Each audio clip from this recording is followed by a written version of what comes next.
Mobil itu melaju perlahan meninggalkan pekarangan rumah. Bunga menoleh ke belakang, hanya sang ibu yang setia berdiri di teras menatap kepergiannya. Sedang ayahnya tak nampak di sana. Selepas akad tadi, Ramdan yang biasanya selalu beramah tamah lebih banyak diam. Raut wajah keruhnya tak bisa disembunyikan. Beliau menanggapi Galaksi pun juga hanya sekedarnya. Ramdan bukan orang yang gila harta. Mungkin memang menantunya jauh lebih berharta dibandingkan calon yang sebelumnya. Tapi bagi Ramdan nama dan hubungan baik masihlah lebih penting dari apapun. Apa yang terjadi saat ini terlalu banyak mengecewakan banyak pihak. Bunga mengusap sudut matanya yang berair. Ia arahkan pandangannya keluar jendela.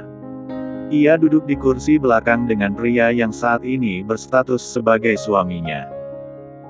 Mereka saling diam, saling berjarak dan tentunya sibuk dengan pemikiran masing-masing. Yang pasti Bunga dengan segala ketakutannya. Dan Galaksi dengan segala rencana aksi balas dendamnya. Sementara di kursi depan, Kaisar nampak tenang duduk di balik kemudi. Ya, pria itu bisa menjadi apa saja.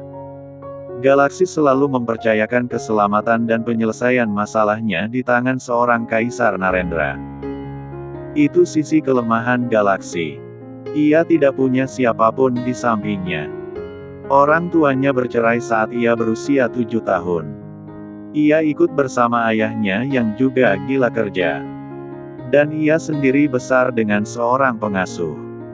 Ibunya memilih menikah dengan orang asing dan tinggal di luar negeri. Setelahnya sibuk dengan kehidupan pernikahannya yang baru dan mengabaikannya. Ada banyak kekecewaan yang tersimpan di dalam diri Galaksi. Ia kesepian. Hingga ketika ada seseorang yang memperlakukannya baik, tanpa memandang siapa dirinya dan hartanya. Maka ia bisa begitu mudahnya percaya pada orang tersebut. Apalagi jika orang itu sudah membuktikan kesetiaannya. Antar dia ke kamarnya. Galaksi memberi perintah pada Kaisar tanpa sedikit pun menoleh pada wanita yang saat ini berstatus istrinya tersebut.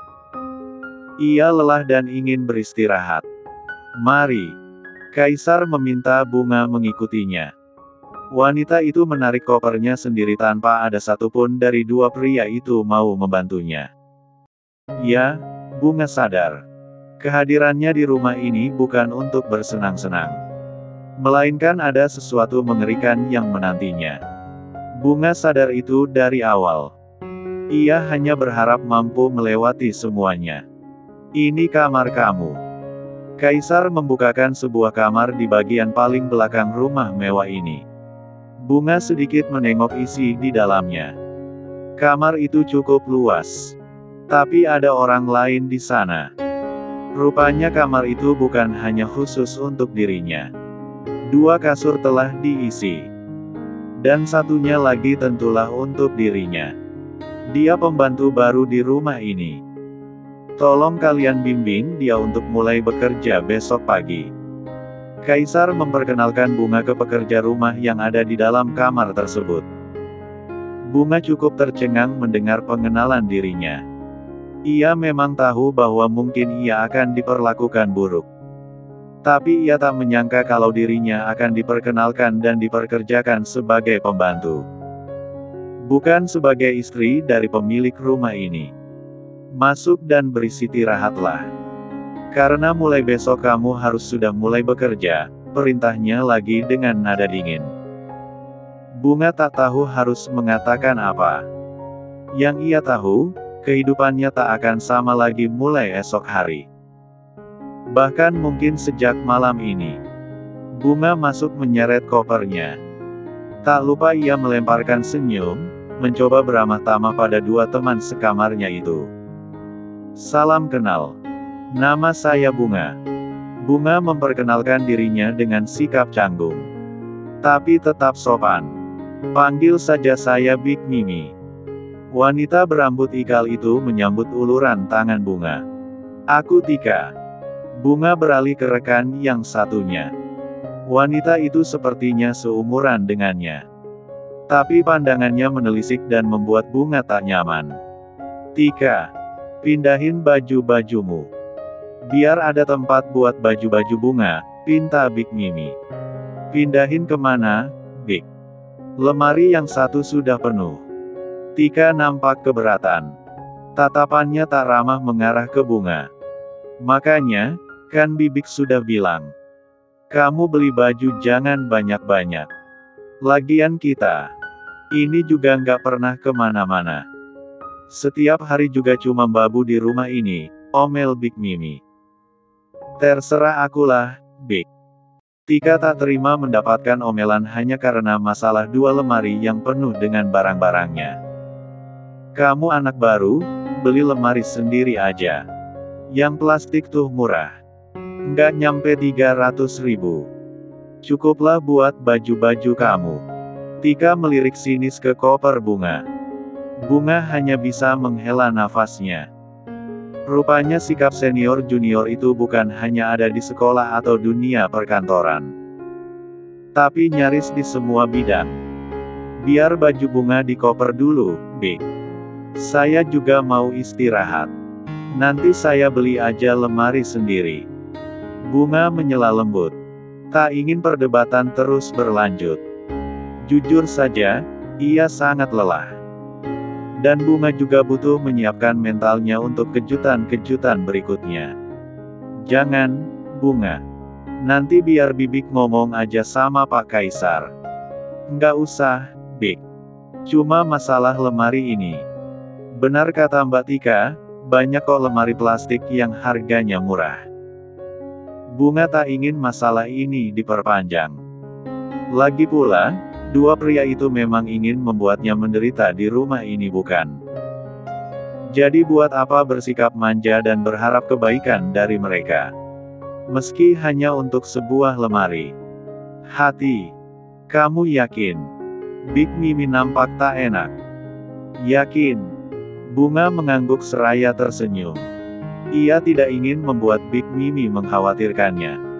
Kamar mandinya di mana, Big? Saya pengen mandi. Oh, ada di luar. Pas di samping kamar kita ini. Makasih, Big. Bunga mengambil kopernya untuk mengambil baju ganti serta handuk serta peralatan mandinya. Ia butuh menyegarkan badannya supaya bisa tidur nyenyak. Ia harus sehat untuk menghadapi kenyataan yang entah apa menanti di depannya. Bunga, kata Pak Kaisar. Tugas utama kamu di sini adalah melayani Tuan Galaksi. Mulai dari menyiapkan sarapan, makan siang, sampai makan malam. Lalu juga membersihkan ruang pribadi Pak Galaksi. Termasuk juga mencuci baju-bajunya. Untuk yang satu ini, beliau nggak suka kalau bajunya dicuci pakai mesin cuci. Jadi mau nggak mau kamu harus pakai tangan. Tapi pastikan kamu hati-hati, ya, Bunga. Karena kalau sampai ada kerusakan, gaji kamu akan dipotong sesuai harga baju Pak Galaksi. Kamu tahu sendiri, baju orang kaya itu nggak murah. Bu Mimi memberikan penjelasannya singkat, padat dan jelas. Iya, Big. Saya paham. Tapi kalau boleh tahu, biasanya kalau pagi Tuan Galaksi sarapannya apa, ya? Sewaktu masih menjadi sekretaris. Biasanya Bunga diminta untuk memesankan makanan dari restoran healthy food. Tapi untuk sarapan Bunga sedikit bingung. Tentunya sarapan pria itu berbeda dengan yang biasa ia makan. Saya juga kurang tahu, Bunga. Big Mimi juga sama bingungnya. Biasanya Tuan tinggal di apartemennya. Hanya sesekali saja datang ke sini. Itu pun jarang setelah Tuan Baskoro meninggal. Tugas kami di sini hanya memastikan rumah selalu dalam keadaan bersih, rapi dan terjaga. Bunga membentuk bibirnya menjadi huruf O. Kepalanya mulai menyimpulkan sesuatu. Mengingat rumah ini sangatlah besar. Pastinya memang niat pria itu untuk menyiksanya. Ah, entahlah. Bunga sebenarnya ingin menjalani saja tanpa ingin memikirkannya. Coba kamu lihat saja bahan-bahannya. Kemarin Bibik diminta untuk belanja sama Pak Kaisar. Siapa tahu kamu mendapat ide untuk sarapan Tuan Galaksi. Big Mimi memberi usul. Ah, boleh juga, Big. Bunga setuju dengan ide Big Mimi. Ya, sudah kalau gitu Bunga lihat dulu, Big. Ya, sudah sana. Big Mimi memperhatikan langkah Bunga yang menjauh. Ia tersenyum tapi juga sedikit merasa heran. Kenapa? Big senyum-senyum begitu? Tegur Tika yang tengah memegang sapu. Enggak. Bibik cuma heran. Kenapa wanita secantik itu mau-maunya jadi pembantu? Coba kalau Bibik secantik Bunga. Bibik bakalan jadi artis. Big Mimi terkikik geli sendiri. Halah. Pagi-pagi udah halu aja, Big. Lagian cantikan juga aku kemana-mana. Tika tak mau kalah. Hadeh. Ngaca kamu Tika. Big Mimi menggelengkan kepalanya. Ia sudah biasa dengan tingkah narsistik Tika yang levelnya sudah di titik tak tahu malu. Cantiknya Bunga itu beda aja gitu, Tik. Kayak wanita berpendidikan gitu. Auranya itu beda sama kita-kita. Halah. Paling juga lulusan SMA sama kayak aku. Tika ngeloyor pergi. Kupingnya panas. Ia tak suka Big Mimi menilai Bunga lebih segalanya darinya. Kira-kira si Bunga mau buat sarapan apa? Iya. Tika tiba-tiba punya rencana licik. Aku kerjain, biar tugas melayani Tuan Galaksi nanti beralih ke tanganku. Jadi aku punya kesempatan untuk dekat sama Tuan. Syukur-syukur nanti aku bisa jadi nyonya. Belum-belum Tika sudah terlalu jauh menghayal. Ia memang sudah lama mengagumi majikannya itu. Tapi sayangnya tuannya itu jarang sekali datang. Padahal Tika selalu belanja baju-baju bagus untuk menarik perhatian sang majikan. Sayangnya sampai saat ini baju-baju bagusnya itu belum berguna. Galaksi fokus menatap ke layar benda pipih di tangannya. Ia sudah rapi dengan setelan dan jas kerjanya. Hanya saja ia memang sengaja bersantai dulu di kamarnya sembari mengawasi apa yang dilakukan istri yang ia jadikan pembantu itu di dapurnya, tentunya melalui CCTV yang tersambung di ponselnya. Tak berapa lama kening Galaksi berkerut dalam. Lalu setelahnya senyum sinis terbit di sudut bibirnya. Tubuh tegap itu beranjak berdiri dan siap untuk memulai drama pagi ini. Sementara itu, di kamar mandi Bunga mengalami mual muntah hebat setelah mengisi perutnya dengan sepotong kue bolu kukus pemberian Big Mimi. Perutnya keroncongan pagi ini dan Big Mimi menawarinya jajanan yang dibelinya dari penjual sayur keliling. Tanpa pikir panjang Bunga langsung memakannya demi meredam rasa laparnya. Tapi alhasil malah jadinya seperti ini. Bunga. Suara Tika terdengar di balik pintu kamar mandi. Bunga lekas mengelap mulutnya. Tubuhnya sedikit lemas tapi ia paksakan untuk bangun. Semenjak tahu tentang kehamilannya. Baru kali ini Bunga mengalami morning sickness. Ya, Mbak. Bunga memaksakan senyumnya melihat wajah tak ramah Tika. Dipanggil Pak Galaksi, tuh, ketusnya seraya berlalu. Oh, iya. Bunga sedikit menahan nafasnya. Sebelum kemudian menghembuskannya kasar. Rasa pahit masih tersisa di pangkal tenggorokannya. Tapi ia paksakan untuk menemui suaminya itu. Ada yang juga ingin ia bicarakan mengenai masalah pekerjaan. Bunga membawa langkah kakinya menuju meja makan. Pria yang biasanya selalu menjadi idola kaum Hawa di kantor itu duduk dengan sikap tegap di kursinya. Galaksi melirik kedatangannya, seperti biasa dengan sikapnya yang dingin. Makan. Titah pria itu ketika Bunga sudah berdiri di dekatnya. Tangan besar itu mendorong piring di depannya dengan kasar. Ya, Bunga tentu bingung. Tiba-tiba ia disodori kasar sandwich yang ia buat pagi ini untuk sarapan suaminya itu. Saya kira kamu belum tuli. Mata elang itu membuat Bunga gugup. Apa ia membuat kesalahan? Saya bilang makan, titahnya sekali lagi. Tatapannya menajam seolah meminta Bunga untuk tidak membuatnya kembali mengulangi perintahnya. Bunga maju dengan gugup. Tapi ia merasa bahwa tidak ada yang salah dengan sandwich yang ia buat. Makanya Bunga tanpa ragu memakannya. Satu gigitan ia kunyah dengan perlahan. Sembari meresapi apakah ada yang salah dengan rasanya. Tapi makanan itu terasa enak-enak saja di lidahnya. Hingga ketika gigitan kedua, barulah ia mulai merasa mulutnya panas. Kamu mau main-main sama saya? Sinis Galaksi yang melihat perubahan wajah Bunga yang tengah menahan rasa pedas. Tetapi saya. Bunga ingin membela diri tapi Galaksi lebih dulu memotong kalimatnya. Habiskan semuanya. Tanpa sisa, tekannya sembari mendorong sisa sandwich di piring yang lain. Bunga menelan salivanya susah payah. Mulutnya mulai rasa terbakar hanya karena satu sandwich saja. Bagaimana mungkin ia memakan semuanya? Bukan saya yang melakukannya. Bunga kembali membela diri. Lalu siapa? Bukannya kamu yang menyiapkannya. Lalu kamu mau menuduh saya? Kamu pikir saya kurang kerjaan sampai harus menaruh bubuk cabai di sana? Atau kamu menuduh Big Mimi atau Tika? Kalau begitu panggil mereka, tantangnya. Bunga kebingungan. Tapi saya juga tidak mungkin melakukannya.